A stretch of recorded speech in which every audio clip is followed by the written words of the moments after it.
Good evening, everybody, and welcome back to the Somerset Levels.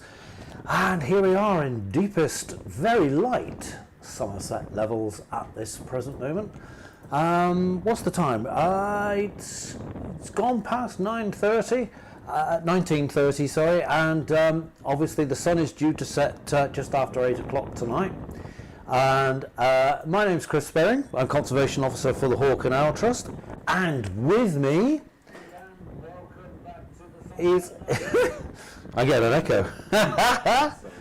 And with me, of course, is the excellent producer, Mark. Mr. Mark, say hello. Hello. Oh, yeah.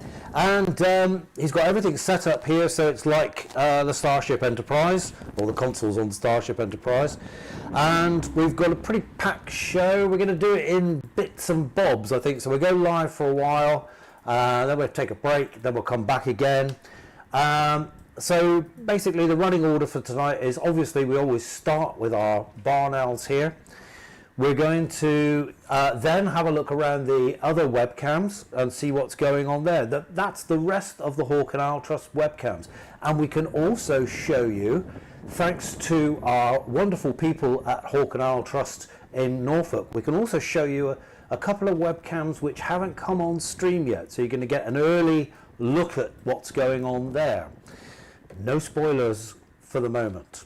But first of all, let's start with our barn owls.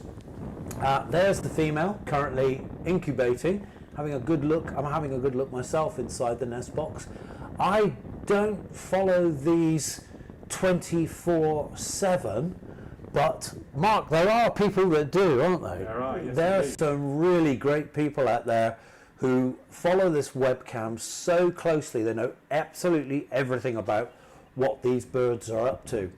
But one of the things I'm looking at is the size of some of those fresh pellets. I've got to say they look pretty good size. Because, let us remind you, we are on the Somerset Levels. Now, I don't know if you've been in another country or you've been in space somewhere, but one of the things that you'll realise is that for practically the past year, we've had an awful lot of rain. Now, the Somerset Levels, as the name states, is pretty low lying. It is very important in terms of the barn owls because, of course, it's one of their major strongholds. What that means in English is quite simply that there are many more of them within the Somerset Levels than there are on the surrounding areas. So, for example, when it comes to nest monitoring, I'm not travelling so far from each nest site in order to monitor those nests or ring the owlets, etc. So the Somerset Levels is generally a very good area and recognised nationally as a very good area for the barn owl. I believe it's often referred to as one of three major strongholds, the other one being very close to our friends up at Sculthorpe, so North Norfolk, the Norfolk Broads, and the third one being, and not in any particular order, Galloway in southwest Scotland. Sorry, bit of a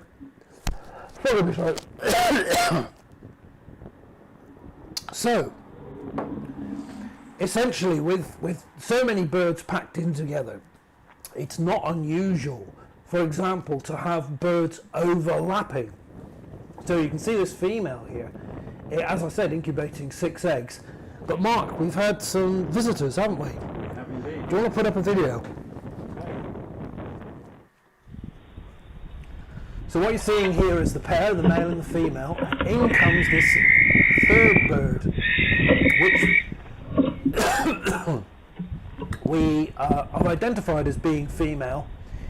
And for me, the thing that really stands out here is you can see that there's a perch. You see the male there actually on the platform of the box, and you can see a perch by the side of it. And I think you put that up deliberately, didn't you? I did, yeah. Now, when the kestrel, for example, came in initially, I can remember the kestrel going straight to the perch first.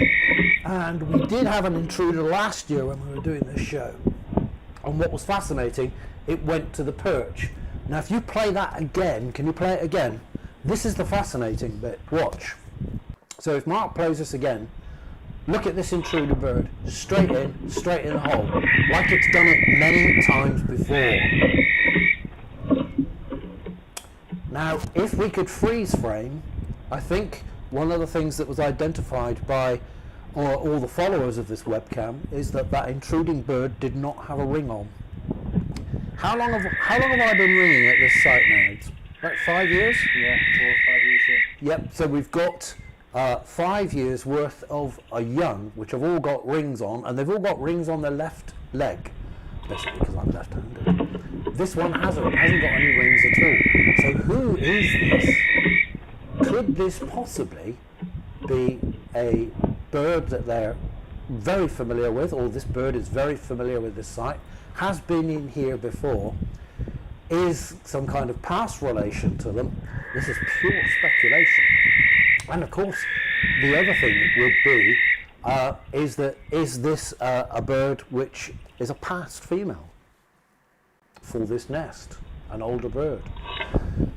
So have we got any other? We've got a second one of this particular female, and there's another one of the same, well, we think it's the same female returning. But this is without the male, isn't it? Yeah. This is a lot more aggressive. See a lovely fresh pellet there at the door. Yeah, look at this.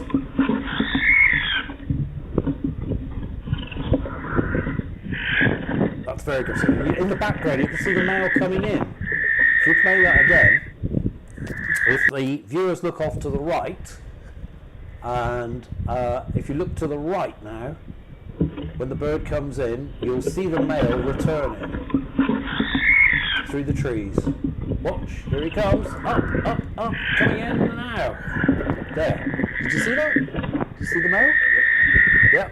So in he comes, and he's got prey and ready to pass food over to the female. There you can see that she's on 3 eggs.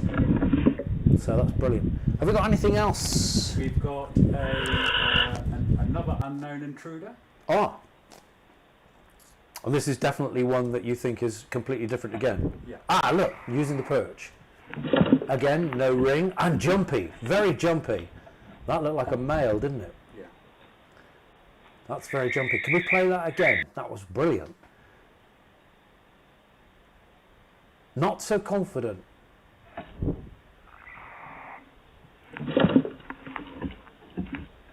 Not as confident as the last bird by any means. So, and again, because we're on the Somerset levels, the chances of this happening are, of course, much better than they would be in the surrounding areas. So we would get tremendous overlap of areas of these particular owls. That's a lovely shot, isn't it?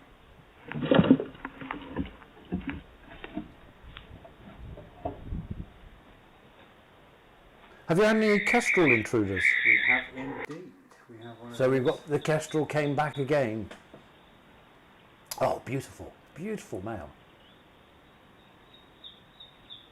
Lovely grey head there, grey tail.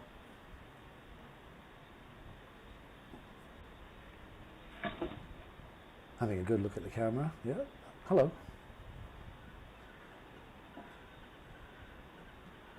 Really interested in the box. And you can see from the box front, you can see the logos on the front. This is obviously one of our adopter boxes. And if you go to the Hawk and Owl Trust website, if you want to sign up for an adopter box, it's a brilliant way of supporting our conservation work. You get to adopt a box and receive information about what's going on in your box, and this will be one of the boxes that will feature in that. And we're going to look at a few other adopter boxes when we look at the other webcams.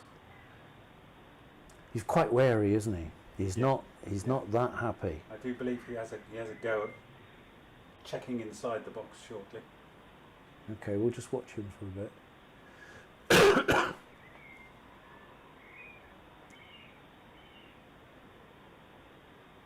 Initially coming in, now relaxing.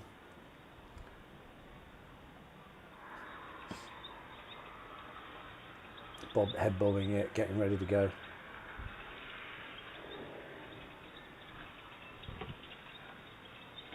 Uh-oh. That's it. I know what's in there. So barn owls will obviously defend their nests, and indeed at one of the sites that I've been monitoring closely this year, the nest with an incubating female has been tried to be taken by jackdaws, and the pair of barn owls have seen the two jackdaws right off. If jackdaws get in there first, then the owls have got a problem, but if the owls get in there first, they've got the upper hand. They've got something to defend, so to speak. But that's brilliant. Nothing else on intruders? We got one more, which is a returning offspring. So this was a ringed, what we think was a returning offspring. Excellent. Well, let's have a look at that. What I'm going to do is move this slightly. Okay, and you can see, if I cue that up again, you'll see the ring on the foot. Oh, and on the left side. Yeah. So I knew this bird from before. We have met before. And you've met this bird as well. Yes.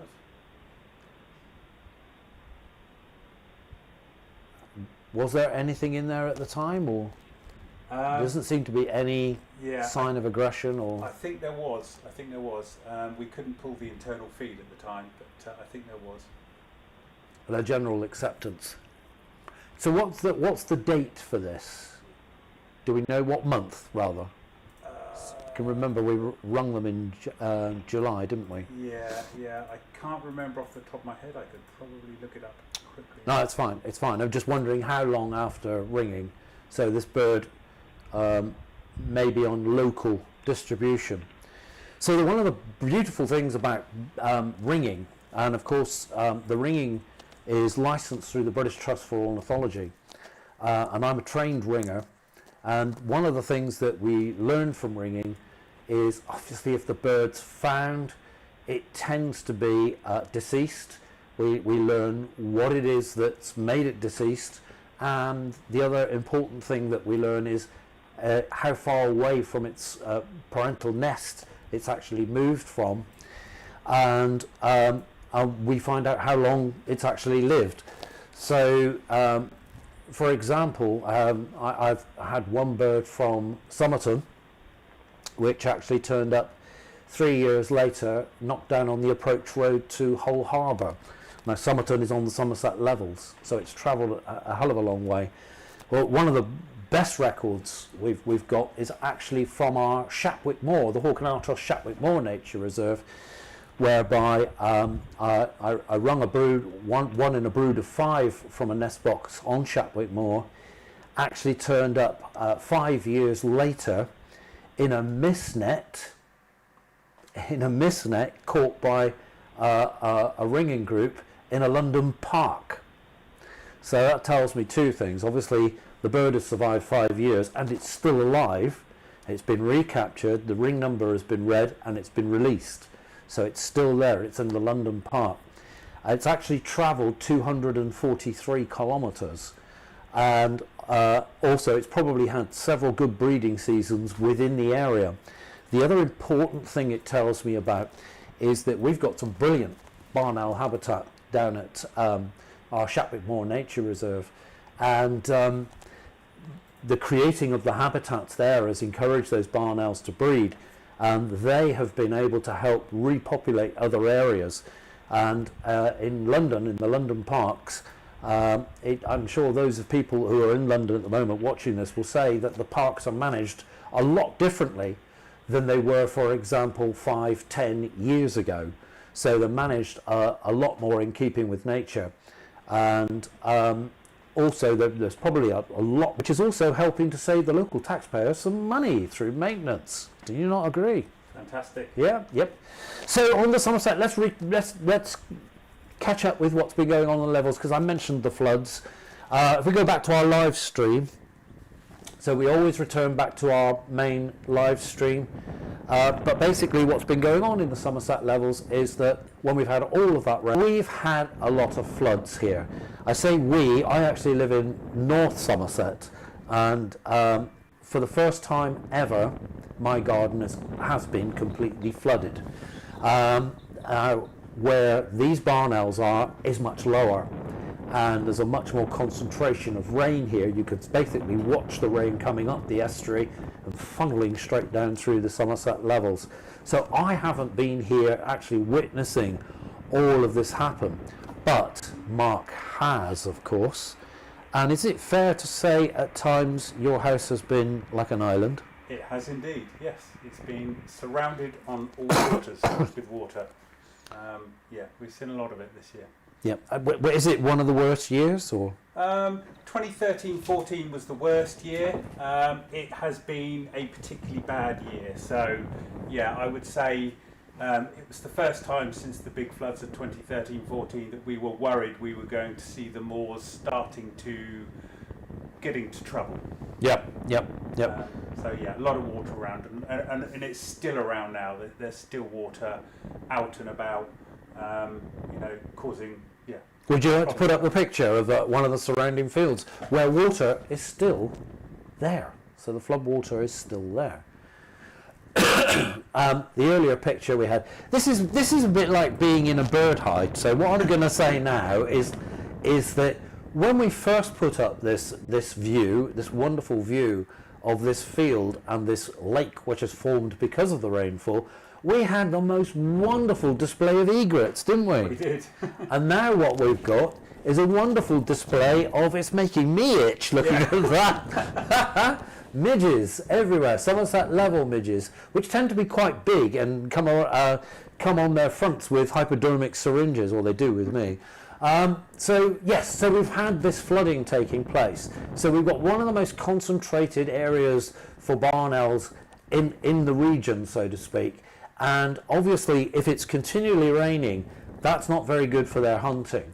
So basically, you're talking about a bird here with completely silent flight. If it gets water on its back, it's going to have noisy flight. It knows it hasn't got speed. It hasn't got the speed and agility of something like a peregrine falcon. So it relies on its stealth to actually hunt. It knows if it's got noisy flight, there's no point going out hunting. And also the other issue then is this flood water, because the main things that these barn owls here on the levels are feeding on would be things like short-tailed vole, bank vole, common shrew, which will all be in the grass, and there's no such thing as an aqua, short-tailed vole, bank vole or common shrew. Now in the second half, what I'm going to do is prove to you what they're eating, because we're going to be dissecting some owl pellets live for you. We've got a separate camera which will focus down below so that I can dissect some pellets. So we can do some dissecting together and hopefully teach some of you how to do it. And we'll be doing it dry, we won't be doing it wet. But back to these floods, that should have been absolutely devastating for these owls. And obviously I wasn't watching the webcam right throughout the winter, but obviously Mark was. These are his babies, so to speak. And Mark, did you notice any big drop-off in the amount of food coming in? There was definitely a drop-off of food, but what we noticed more than anything was that the barn owls were hunting in different areas. They were going further afield. We were not seeing them hunting so much in the locality, whereas we would see them out all day, from up until 10 a.m. in the morning. We're talking winter here, yeah. Yeah. We'd see them out all the time, hunting in the local fields. We're not seeing that now. They're disappearing off and having to go further afield to find. Well, that's even now. Yeah. Yeah, so the effect is still on now, because what we're looking at would have been, this is not very far away from the nest. This is an easy access for them. So essentially then, they've lost this as a close site for hunting. And obviously behind where we are, there's more hunting area there potentially. But one of their favourite places, which we haven't got on camera, that was also flooded, wasn't it? You were telling me before we went live. Yeah. So that's the field immediately out here. Yeah. So with that issue also, we're going to have a look at it now. There it is. But it does look like the grass there. It does. It has recovered. It does look like that. If you were to walk into that field, you would probably need wellies. There is water just underneath. It's very long grass. It will start to subside, but up until a week ago, that would have been almost knee height in water. So in terms of a short-tail field vole, then they will be there, but they'll be in much lower numbers. Now, can we go back to the original flood? Because one of the things which the original flood picture, sorry, one of the things which interests me is if you can zoom in. We're getting a lovely sunset there, aren't we? Well, look at that colour. If we can just zoom in on that, it's the state of the grass. The grass is suppressed, isn't it? Has there been grazing recently, or There hasn't, but what will happen is the River Parrett being tidal, it will have dumped so much silt onto that field.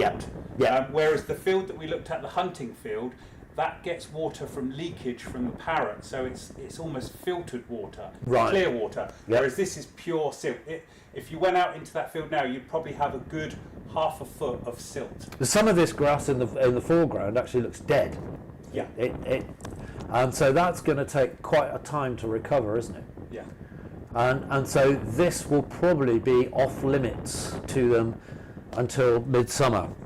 But it may come back on stream for them just in time if there's another weather crisis. For example, last year we had a weather crisis because the rains really started to come in May, just at the time when they were hatching their young, which caused a reduction in the brood sizes that we had, not just here, but right across the entire region. So last year was pretty good laying and hatching, but then obviously because of the change in the weather, the ability of the owls to get out hunting, the ability of the owls to actually catch food, the number of young in the nest was reduced deliberately by the parents so that they had something that they could get away. And last year we fledged 2 from here, didn't we? We did, yes. Whereas the previous year we had 6 away. Yeah, we did. Yeah.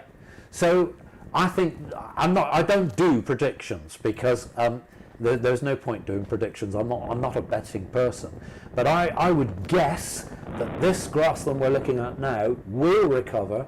The voles will multiply. You've got those banks in the background which will be retaining voles, and so they'll have somewhere to build back from. That's really, really important. So the edges of this, for example, the critical bits of this need to be as rough grassland in order for that vole population, once that grass has recovered, to literally go boom. And it can go boom. It can repopulate very, very quickly. Within a month or so, it's quite possible to have a quite a sizable vole population, particularly as the grass is growing and of course the water subsides, and short-tailed veal voles capable of having 5, 6 young, some people say, and each female vole within that nest, which is normally on the surface of the ground in the long grass, each female born is ready to be successfully mated within 3 weeks. So population increase is pretty much assured in the right conditions. Now, okay, let's have another look at our barn owls, because we obviously haven't seen our male. He's not back, she's still relaxed. What we're hoping to do is, it's always our objective to get the male coming back in with food whilst we're live. Have we ever actually achieved that? I think we did in the first few lives that we did. I think we were lucky once or twice. Okay. So if that happens, we will go live back on the barn owls and everything else stops. Right, shall we have a look around? With kind permission from the Hawk and Owl Trust, we've got access to all of the other webcams. Do you want to play? Let me just explain first of all. We've received a little bit of footage which the Hawk and Owl Trust will be putting out tomorrow and Sunday, and we've got exclusive views of it for you people this evening. And that's a little video that we've been sent today, which kind of sums up everything which is happening in the other webcams. One of the webcams we can't show you, which is a great shame. It's the Tawny Owl webcam. The reason why we can't show that is that on Monday there was a terrific windstorm in Norfolk which appears to have damaged the cabling there. We had wind here Monday, didn't we, which was really bad. We did. Yeah, we had that in Somerset as well. So unfortunately, we can't show you the tawny owl cam. I can give you a little bit of an update that she's due to hatch any time now. So as soon as that cabling's sorted out, without disturbing the owls, obviously those pictures will come back. We will go live again. Okay, let's have the little video, because we're going to have a look around the other webcams, so you can tell from this that they are all basically the Peregrine webcams. So this is Bath, St John's Evangelicus Church. She's on 4 eggs. Yeovil, which is a cam you wouldn't have seen. There's no actual movie camera there. There's 3 eggs. And then over at Norfolk Cathedral, again 4 eggs there. And this is a wonderful bit of footage there from Norfolk. And what we're seeing there is the 4 eggs. Bit of a changeover here of the falcon. And she should be going down. So just to recap on that, the Yeovil one, that's St John's Church. And basically, that's not a live streaming webcam yet. That's just still images. So that will become a webcam, but that's the first year that those birds are bred. And then the other one, which is not a live webcam, this is all brand new information, is Kettering. And again, we're looking at the 4 eggs here. That's I love that. That view is just brilliant. Beautiful, isn't it? Yeah. That's just amazing. So that's not a webcam at the moment. That's just basically the birds breeding there for the first time, settling in, and that webcam will become live later on when it's deemed that it's safe to do so. But that's great. Look at that. I love the way the peregrine falcon has such large feet, and the way they hold their feet back in order that they don't damage. We see it with the owls as well. And there's the thank you from everyone who has supported the trust with a donation. Your donations allow us to continue our work and stream these images. Without them, we would be unable to continue this. Now, for people on Facebook, people on the website, you'll see that video go live tomorrow and again on Sunday. Do look out for that, but we had exclusive views for that this evening, which is great. Now we can actually go to the webcams we just look at and look at what's going on live. So you can queue them up in whatever order you want. We'll go to the Bath Peregrines first. Bath Peregrines. Oh, look at that. Beautiful. And this is live, obviously. This is live. So this is live image of Bath. Bath Peregrines, yeah. Interesting, there's no... Normally you see a cache in the back of food. Nothing there. Okay, we'll have we'll move on. So she's incubating. I can't remember when these are due to hatch. It must be pretty soon, actually. Because I think, again, you were saying the barn owls went early. Yeah, I've got a funny feeling that these peregrines have gone early as well. Yeah. Which, in terms of the weather, seems bizarre. Exactly the opposite what you'd expect. It is, because if you stand outside here now, the temperature is dropping very fast. And here on the Somerset levels, folks, we are expecting a frost tonight. It's supposed to be -2. So, okay, so that's Bath. Let's have a look. That's Bath. This is Kettering peregrines. Just take a second for us to connect. Because, as I said, this is live, so it's got to connect to the stream. There we go. And this will be a new webcam. Looking a bit darker there, isn't it? I wonder if they've got cloud cover. Yeah. We had a lot of rain on this camera earlier today. Did we? Yeah. Okay. Brilliant. Okay, let's move on. Okay, Norwich Cathedral peregrines. Settled for the night. Definitely. And there's a lovely view there of Norwich. Leafy. Look at that. Leafy Norwich. That's incredible. And the sun's obviously down there now.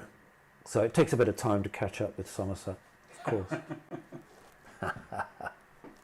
Okay. So next one is the Sculthorpe barn owls.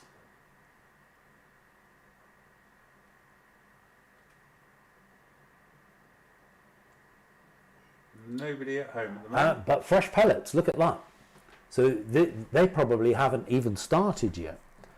And let's not forget that our good friends at the Sculthorpe Moor Nature Reserve have had a lot of trouble with floods this year. Tremendous floods, so tremendous surface water. And I think it's fair to say that in terms of the reserve, it's probably been more extensive than the area around here with the amount of flooding. I was in Norfolk before Christmas, and yeah, it was. I had boots on, and it went way over the top. Yeah. But you can see fresh pellets here.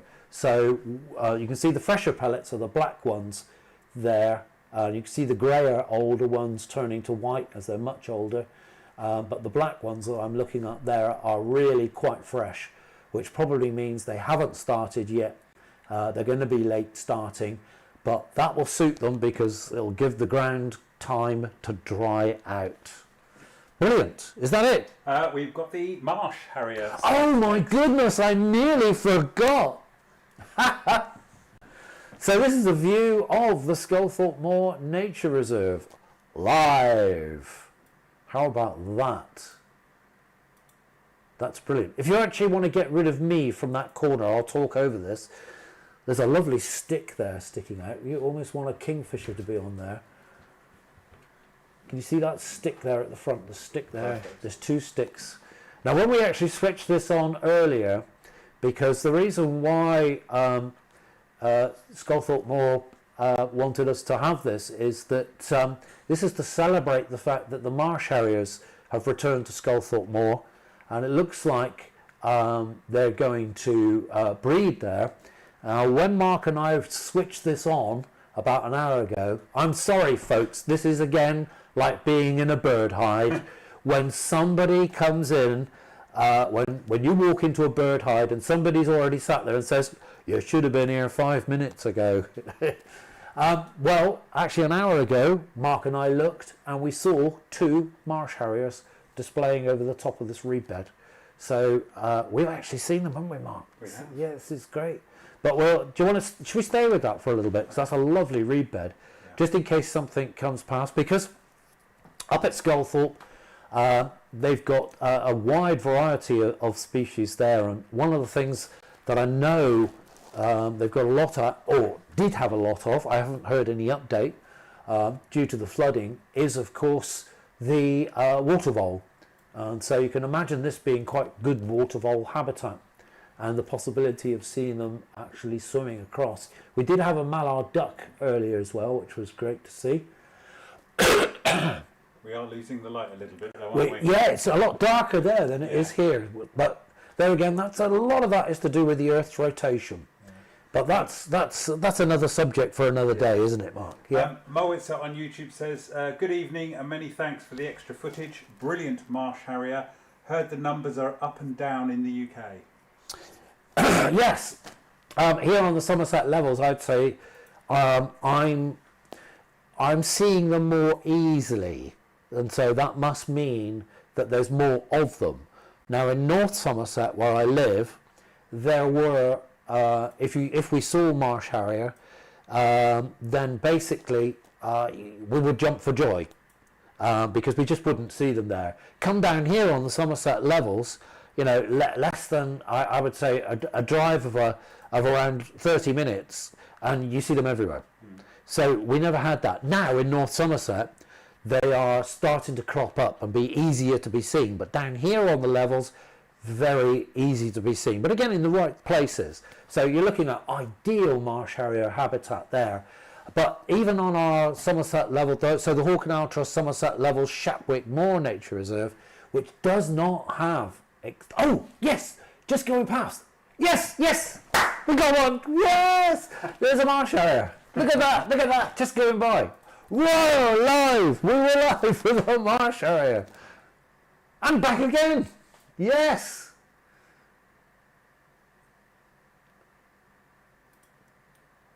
Wow. Stunning. So yeah, I'll carry on with that. So on our Shapwick Moor Nature Reserve, which does not have extensive reed beds by any means, and look, there's three. Sorry, I'm stopping myself there. Wow. Couldn't have planned that any better, could we, hey?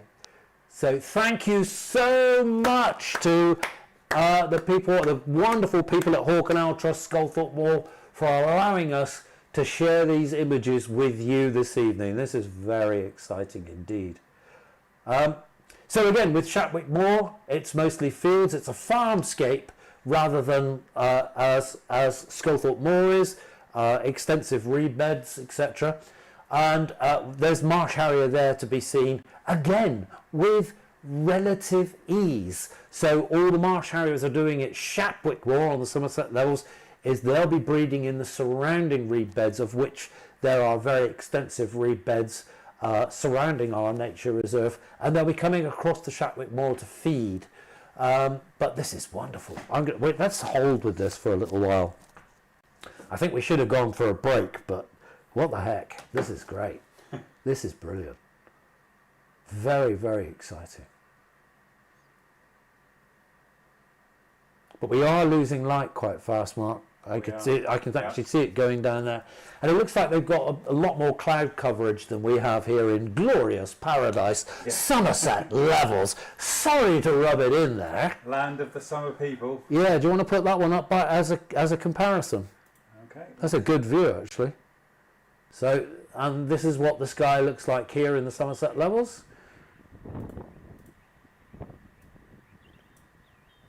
There we are, we've just had sunset, sun is gone, and bit of cloud there. But wasn't that marvellous with the marsh harriers? It was. Wow! Stunning, absolutely stunning.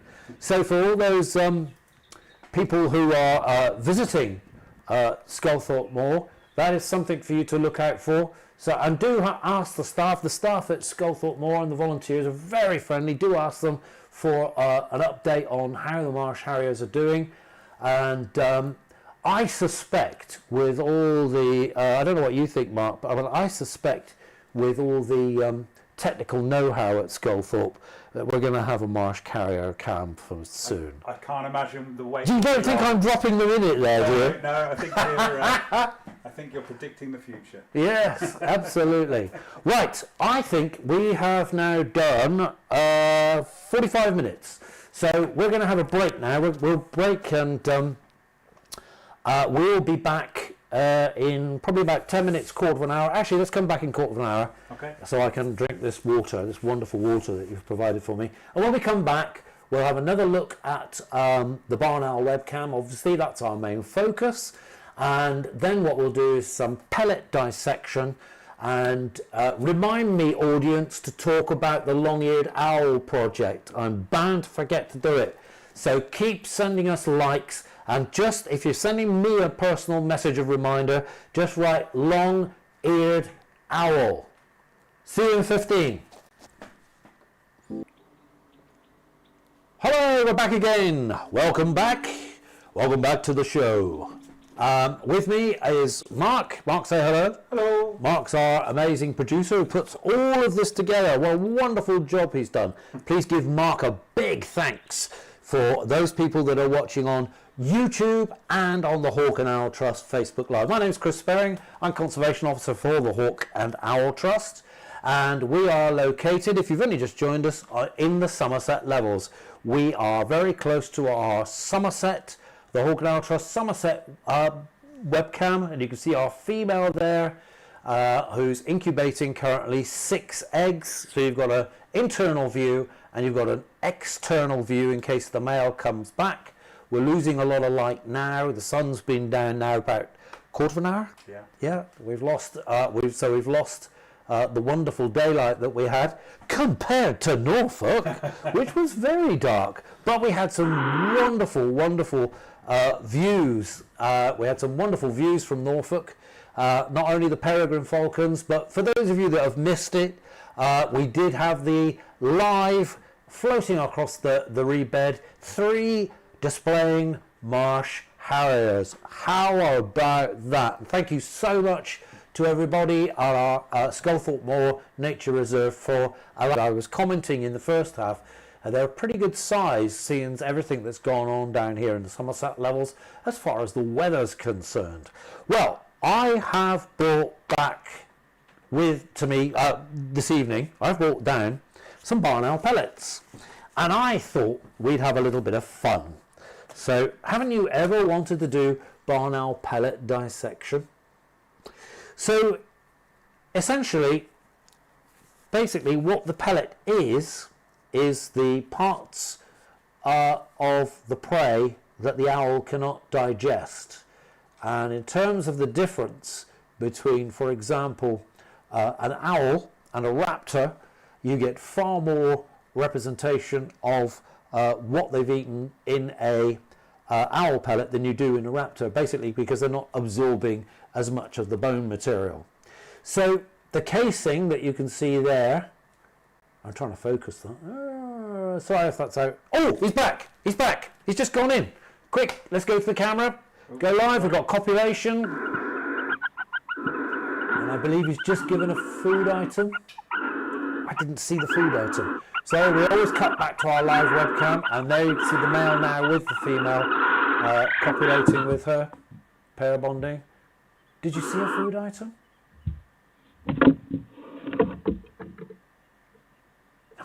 I didn't see. I thought I did at the beginning. If we go to the internal, we get a bigger view. Can't see anything there.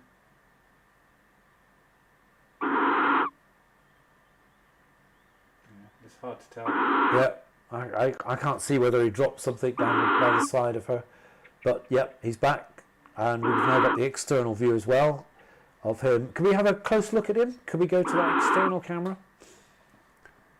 Again, just to emphasise the fact that this is a barn owl box provided by the Hawk and Owl Trust Adopt a Box scheme. If you want to adopt a box and receive information, please do go to our website and sign up for an Adopt a Box.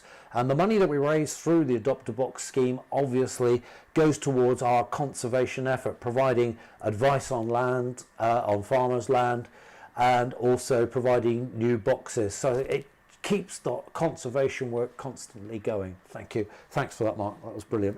Okay, so let's go back to the pellet. Right. Meanwhile, back at the barn owl pellet. So what we've got in terms of the casing is basically the fur. And what I've done is I'm doing these dry. Now what some people, I must say, prefer to do is to put them in jars or put them in water and then let the fur separate from the bones.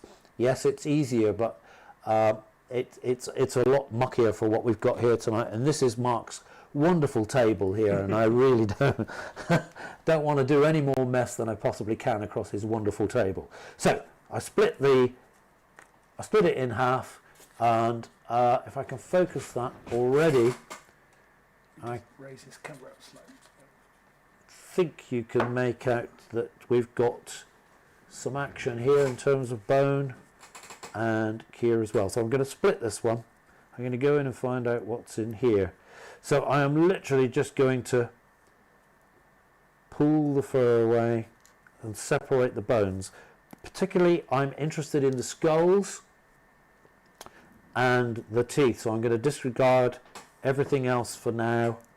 When I'm doing a study, what I'll tend to try and look for is the sex of the animals that they're taking, what ratio they're taking, and also I will be looking at whether that animal was young or a full adult. Now, I've got a jewel there which I'm going to put down. Is there a zoom on this camera? No, you put me on the spot. Yes, I have. So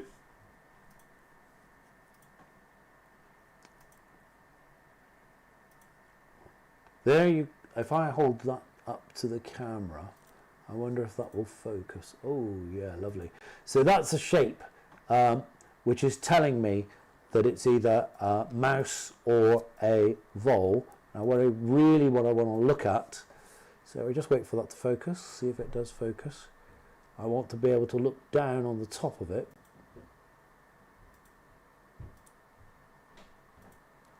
Is it going to focus? I'm going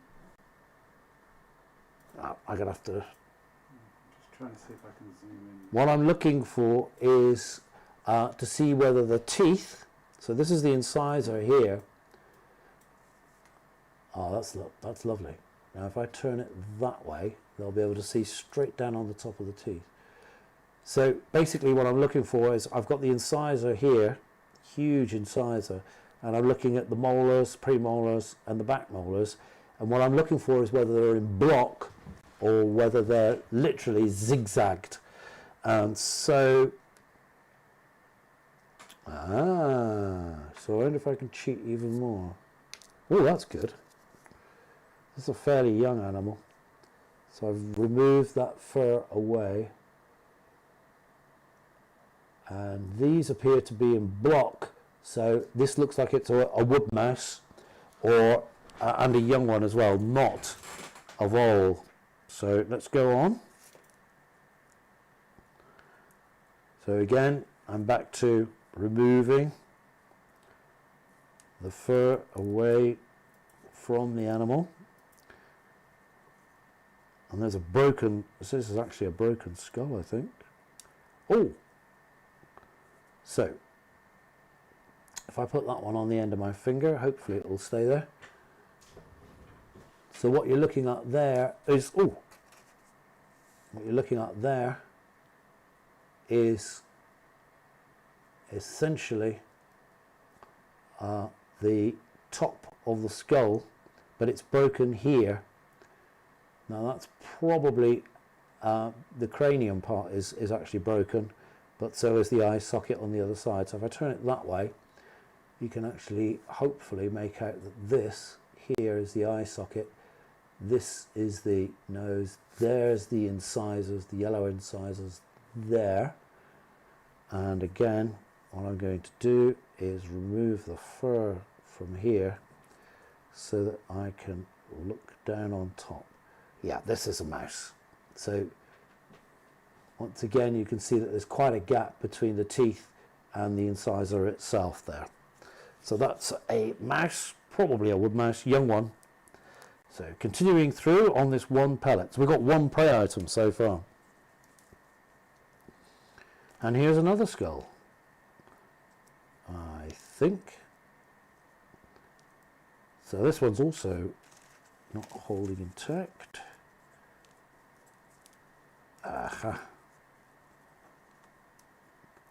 So what you've also got to do is, to identify them, you've got to clean them, get the fur, remove the fur away. So when the owl is, when she's making her depression in order to create the nest bowl, she has to rip off all of this, and you can see this debris down here. This is exactly what she would use, but she would break it up even finer than I can in order to make that nest bowl. So I've got, basically this is an intact skull, and I've got two lower jaws here which appear to be intact, encased, and I'm going to try and prise them away. Got one. I've got one. Lovely jubbly. So again, I'm going to hold it up, see if I can get that focused. How about that? Sometimes it might be put your hand behind it and focus. Oh yeah, that's a good idea. Maybe if I lie it down. That mean, yeah, that's it. So again, this is what we've been looking for. So this is more vole-like. So you've got this, instead of being in blocks, you imagine our molars in blocks. That would be classic mouse, rat. This is different, completely different. I can't really see right down on top of it, but this would be vole, bank vole, or short-tailed vole. And in terms of bank vole, you're looking near to the back to find where two have joined, which really gives it away as bank vole. Whereas if you look down on top, the teeth, if you like, on the voles, it's zigzagged, so it's like they're grinding. So classic of a grass feeder grinding, and at the back of the zigzag, if it's a bank vole, you'll find a notch which joins up the teeth, and that really does give it away. I'm going to open up one more. We've got a vole and a mouse from that one. Now I've got some very light coloured fur here. There. That looks classic of a short-tailed vole. So you know what? It'll probably be a shrew. Are you enjoying this? Is this good fun? Look at this mess here. So lots of different bones there. I'm going to try and speed things up by going straight for the skull just to get the information. I've got a lower jaw.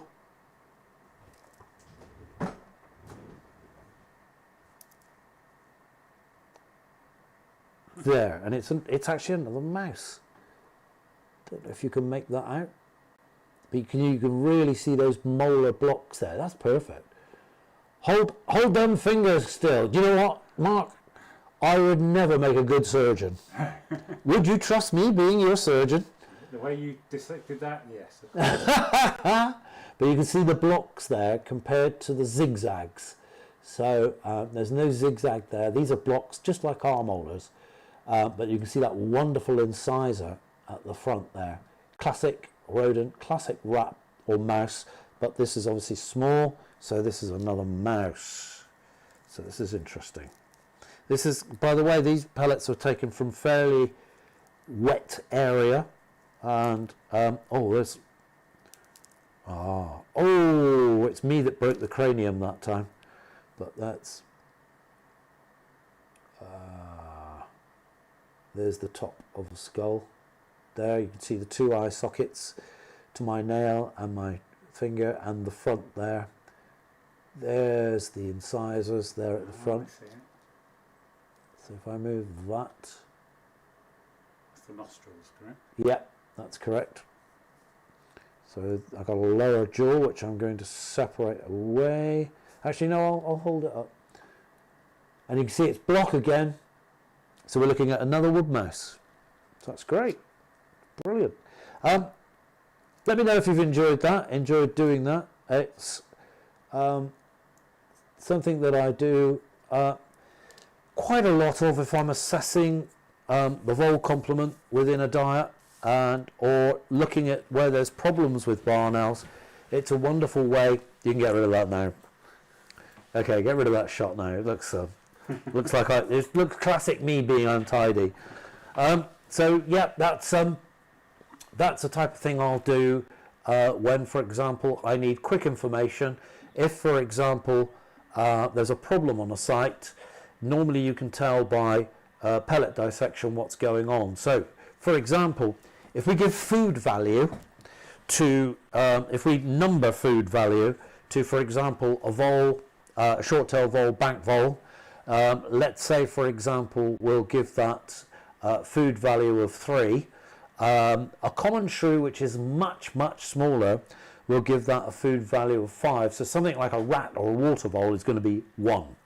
That's right at the top. A barn owl eating those is going to be not needing to hunt quite so often.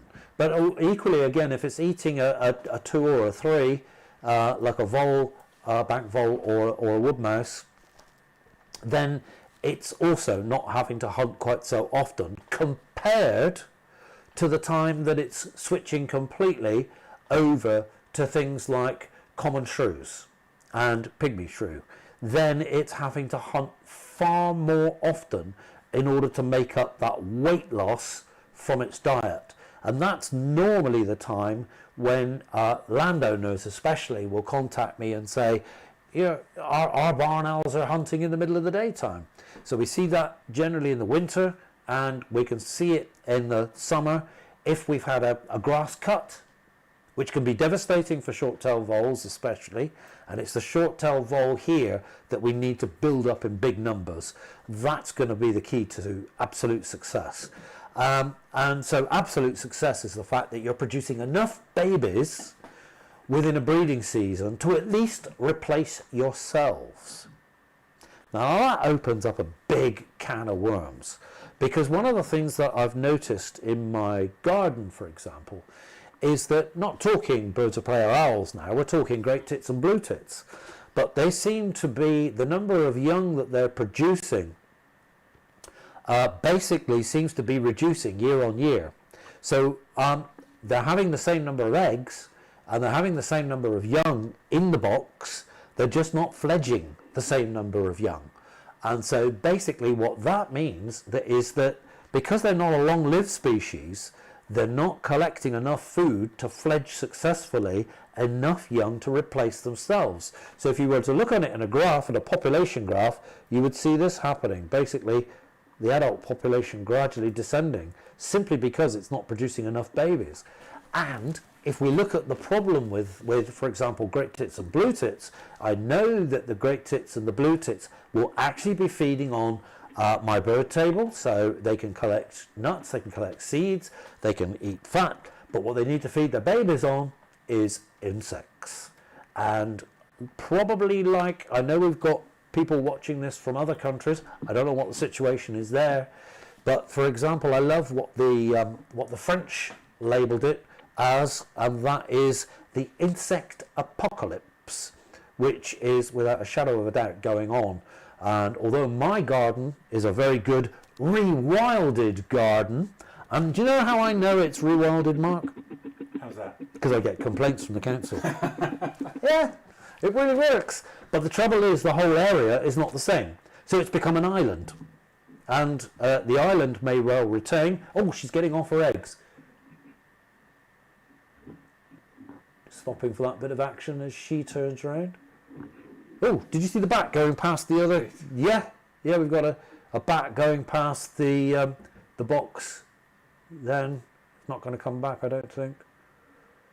So it's a numbers game, and we watched last year, and I was monitoring barn owls down here and in other areas as well, and it was really interesting to be able to witness here, particularly on the Somerset levels, broods starting out as pretty good size, and then whittling down to fledging time, where only one or two were actually fledging. Go higher on the higher ground here, and the situation. Oh, he's back! He's back! Quick, let's go back live. Has he got prey? Yes! He's got prey. There's the food pass. Oh, hang on a minute. He's going to take it back. That looked like a vole to me. Yes, that's a vole. And we've got copulation again. So, obviously the eggs are laid, doesn't look like they're going to lay anymore. So copulation here is pair bonding, and it keeps the pair together. That was a very interesting comment we had on YouTube about long-eared owls, wasn't it? Yeah. About divorce in long-eared owls. I love that. And that basically, I can't remember the message now, but it was basically saying that in long-eared owls the divorce rate is, so pairs not staying together, and I'd love to see the pictures from last year and the year before that you've got, Mark. This is something we'll have to do off of the live, yeah. But to actually look at the feathers, particularly of the female and obviously the male, because if we can get a feather pattern off of flight feather pattern off of the male and the female, we can actually tell whether there has been any swap, because of course the feather pattern is like a fingerprint in barn owls, so we can tell individuality from that, and if we can tell that, we can probably tell exactly who our intruder was, which will be an interesting thing to do off of camera, but not for now. Yeah. We haven't really got time for now. So let me see what the time is. We're watching the female there consuming, and the male out on the perch. We're coming up to 9 o'clock, 2100 hours, British summertime, here on the Somerset levels. It's now virtually dark. I'm looking out, there's a bit of light there. Wonderful view here of our female consuming the prey, which has just been brought back by our wonderful male there, who's now having a good preen. Needs to keep himself in absolute tip-top condition in order to be able to hunt. He's just going to ruffle up. Should ruffle and shake. I think he's listening to the female there. No, he's carrying on with his preening. Head right over his back there. and he's drawing his feathers through his beak. Absolutely glorious. If you get an opportunity to see that in slow motion, it's absolutely wonderful what they actually do. Obviously you can see it fast at the moment, but you can see he's preening there his breast feathers, the covert, and then over onto the tail, perhaps tickling the preen gland, get some oil on, and then back over again. Do you know what? I should have been a cricket commentator. I really think I would have been quite good at cricket commentating. Right. Last thing to talk about is, has anybody reminded me? Yep, Sue did. Yep. Sue, thank you, Sue. She said the magic word, long-eared owls. Can we put a picture up of a long-eared owl? Certainly. There we go to... We might need the website as well. So, we've started a project back last autumn on the long-eared owl. We, as in the Hawk and Owl Trust. And one of the things that we wanted to learn through the autumn and the winter is we wanted to find whether there were still many groups of wintering long-eared owls. So let me explain that. So when I was much younger, and up to probably about the mid-1990s, I would be regularly monitoring groups of long-eared owls that were overwintering. Where they came from was probably Scandinavia, or even further east than that, to be with us during the winter, to escape the harsh winters of the north eastern area. And they would, when they would come here in the southwest, they would then group up. And the largest group I ever found was in 1986 in one ash tree near to where I live, actually, and it was 19 long-eared owls actually decorating out the entire ash tree, almost like it was a Christmas tree with ornaments, and it was absolutely beautiful to see. There's a wonderful story which goes with that, which I won't go into now, but anyway, below the tree with them was also 5 short-eared owls on the ground. So they were all grouped together, and I would go off surveying these groups, and I would know where these groups are. I would have to search for them, obviously, but I would choose the right area to go to. So this was information which was built up year after year. I would look for the right habitats, and the right habitats would be places like rough grassland, good hedgerows, mature, thick hawthorn hedge or blackthorn. Those were the places where were most popular for long-eared owls to be. There had to be ample food there, and in a lot of the areas that I was actually monitoring them, there would also be potentially large numbers of things like redwings and fieldfares available to them as well to feed on if the voles weren't available. So I would literally map out an area. When I was very younger and I didn't have a car, I used to cycle round to all these areas and mark them all on a map, write down the number of long-ears that were there. Then in the mid-1990s, things started to dry up. The number of long-ears coming back reduced, and the number of groups reduced. The sizes of the groups reduced, and the number of groups reduced. And then by the time you reach around about 2012, 2013, there are none. That's it. They're all gone. All the traditional ones are gone.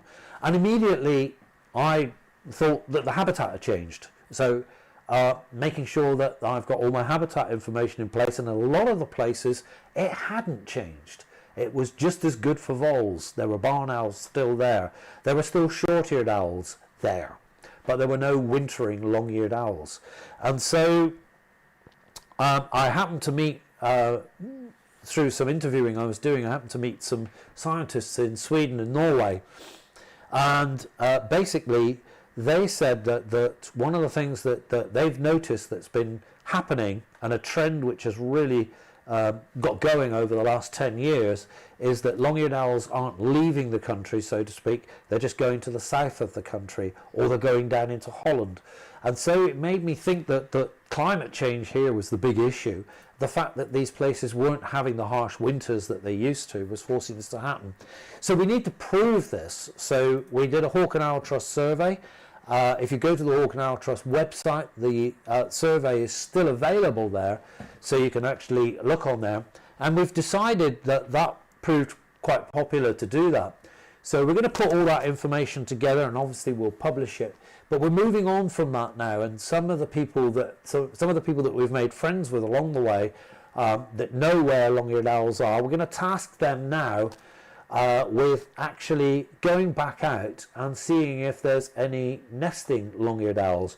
Now, we don't need them to go disturbing long-eared owls. That's the last thing we need anybody to do. But it's possible to go to the edge of a forest or a woodland and simply listen.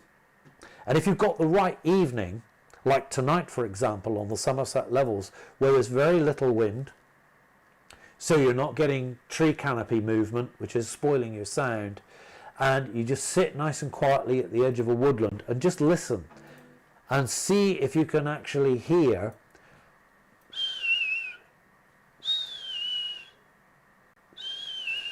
and that will be the young long-eared owls. I'm sure if you Google search the call of young long-eared owls, you'll get it without any problem at all. But they can be very noisy indeed compared to the adults. So obviously we've gone past the main calling time for the adults, and they should be having young pretty soon.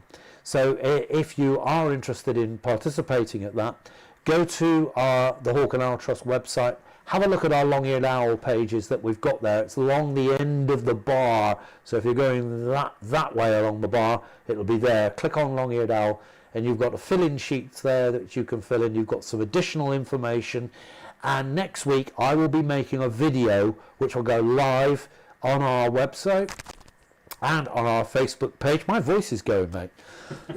Are you surprised? Nope. And basically that video will tell you how to do this survey.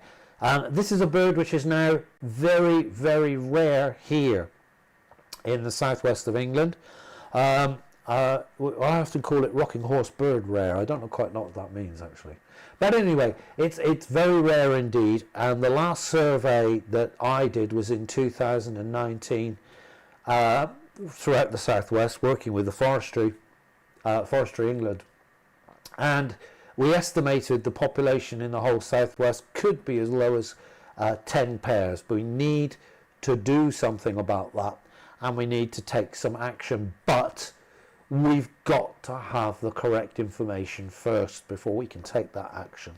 There's conservation work which we're already putting into place, working with various landowners that possibly have got, excuse me, I'm going to have this, that have possibly potentially could have long-eared owls, and that's creating the right conditions for them to sustain the population that might be there, and also to bring populations in that might be passing by. So keep tuned to the Hawk and Owl Trust website and the Facebook page, and you'll find out more information on this beautiful bird which we have, which has been fast declining in the UK. And if you're not in the UK watching this, tell us what your long-eared owls are doing. I'd be really interested. I've connected with lots of countries in regard to this particular bird, so it'd be really interesting, I think, to have long-eared owl wings across the world, so to speak, because this bird can be found right across the northern hemisphere. And lastly, before I go, let's go back to our webcam again. Obviously we always go back to our webcam. We can see that lovely prey item there, which has not been consumed properly. There is another one below her. I think he did deliver one earlier. So, okay. See that one there at the top by the door. The darker square there is the door, and I think there's another one actually below her. Anyway, I want to finish by basically saying again, if you go to the Hawk and Owl Trust website, do adopt the box with us, because it brings us in vital funds to help our conservation effort. There's the Adopt a Box page. Adopt a Box is perfect as a gift for Christmas, birthday, Valentine, or actually any other reason. Gift for young or old, and it's very educational. We send out newsletters about what's going on in your box, and obviously if you can help us with that, it will help towards our conservation effort. So we provide boxes as far as the Adopt a Box is concerned: barn owl, tawny owl, little owl, kestrel and peregrine. And who knows, one day we might be doing it for long-eared owls. That would be something to look forward to, wouldn't it? It would. We're working on it, folks. We're working on it. And do keep a lookout on the Hawk and Owl Trust pages for the latest news on Shapwick Moor and our wonderful Sculthorpe Moor Nature Reserve in Norfolk. Did I not say wonderful Shapwick Moor? I did I? Yep. Good, in the Somerset Levels. I'm leading a walk next Saturday. If you want to book up for that, it's an evening walk. It's at Shapwick Moor, so if you live close by, you have to book through the Hawk and Owl Trust. So again, go to the website, booking directly through there. If you're a member, you'll get it as a reduced rate. So if you're not a member and you want to come and you want to pay the reduced rate, then join. That's simple, isn't it? It is. Have you enjoyed it? Have we got any likes? We have. We've got a couple of questions as well. Uh-oh. We've got one from Joe. Says, evening, when the female leaves for a very short periods at a time, is she just stretching and keeping muscles up? Yeah, she's also obviously defecating outside as well. So she'll try and keep the box as clean as possible. You can imagine on a rainy night, even though there's good, we've provided drainage holes in these boxes, you can get a build-up of mute in there. So she'll actually come off, stretch. She won't fly very far, but she's basically keeping herself as muscled up as she can, and she'll be relieving herself as well at the same time. Okay. Another question from Moisa. Red kites have been a great success story of UK conservation, but farmers report it as a downfall of many owl species. How do you balance this tricky topic? I haven't heard it as a downfall of owls. I've not heard that connection. I mean, basically, yes, absolutely right. I think it's been a brilliant success. Where I live, this year has got red kites potentially breeding for the first time, probably for hundreds of years, probably right back to the 19th century, when we had the first of the verminacs in, which got rid of our red kites in the first place. So basically, there were two verminacs. And so yeah, you're looking at couple of hundred years probably.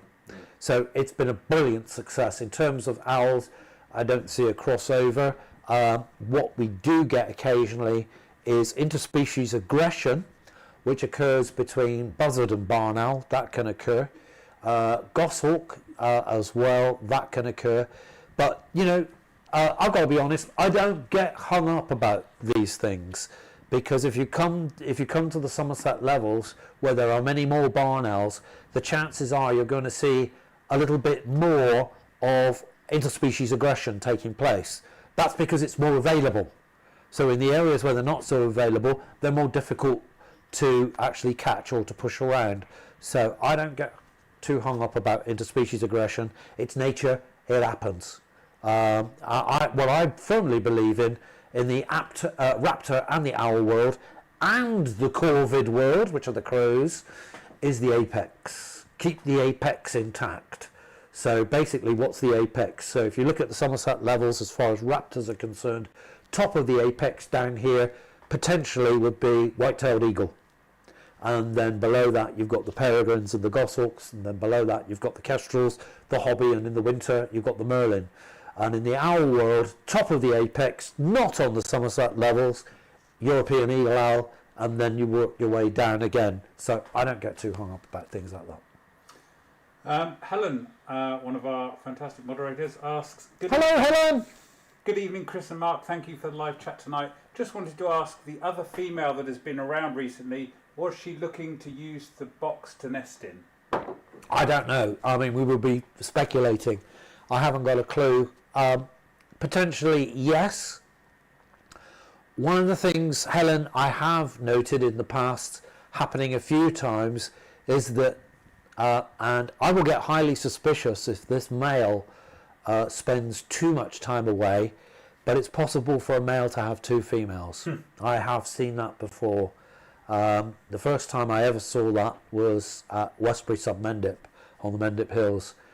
Basically, I got highly suspicious of something going on when the male wasn't coming back over a long period of time, and then I found him at another site about 2 kilometres away, and it was definitely the same male, because you could see him, because again Westbury sub Mendip, you're looking at across the levels, I could see him basically dropping down, going off one way and then dropping down and going off another way, and he had 2 females at 2 different nests.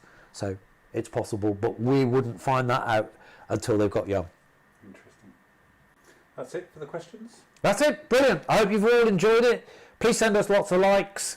Can I give a big thank you and a big hand to Mark here? Come on, Mark. Thank you. Mark's done a brilliant job pulling all this together. It's really good. Don't forget, keep supporting the Hawk and Owl Trust. Keep supporting wildlife wherever you are. Hope you really enjoyed it. Bye for now, everyone.